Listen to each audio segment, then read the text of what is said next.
నేను 100 గ్రామ్స్ గులాబ్ జామ్ అయితే చేయబోతున్నాను. దీనికోసం పిండిని కట్ చేసి బౌల్లో పోసుకోవాలి. ఒక గ్లాస్ షుగర్కి ఒక గ్లాస్ వాటర్ తీసుకొని ఫస్ట్ షుగర్ సిరప్ అయితే మనం చేసుకోవాలి.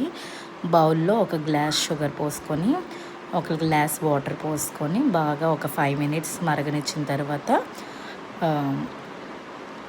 ఇలాచి యాడ్ చేసుకొని షుగర్ సిరప్ రెడీ చేసుకోవాలి. పిండి ఫస్ట్ షురప్ సిగర్ మరిగేలోపు మనం పిండి రెడీ చేసుకుందాం. పిండి కలిపేసి అలాగా పక్కన పెట్టుకొని ఒక 10 మినిట్స్ అయితే రెస్ట్ ఇవ్వాలి. తర్వాత ఇలా బాల్స్ చేసుకోవాలి.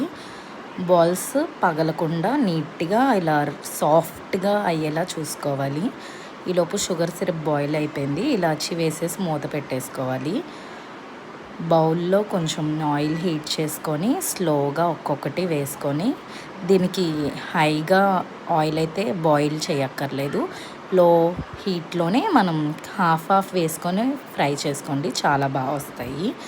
స్లోగా ఒక్కొక్కటి అలా కదిపి కొంచెం వదిలేసి మంచిగా రెడ్ కలర్ వచ్చేలాగా ఫ్రై చేసుకోండి. కొంచెం పొంగుతాయి కదా మనకి గులాబ్ జామ్స్. పక్కన పెట్టుకోవాలి. మనం హాట్ ఆయిల్లో నుంచి ఒక 1 మినిట్ పక్కన పెట్టి షుగర్ సిరప్లో యాడ్ చేస్తే చాలా మంచిగా పీల్చుకొని బాగుంటాయి, బాగా పొంగుతాయి అన్నమాట. షుగర్ మొత్తం దానికి పట్టి సూపర్ టేస్టీగా ఉండిద్ది. చాలా బాగుంది కదా గులాబ్ జామ్.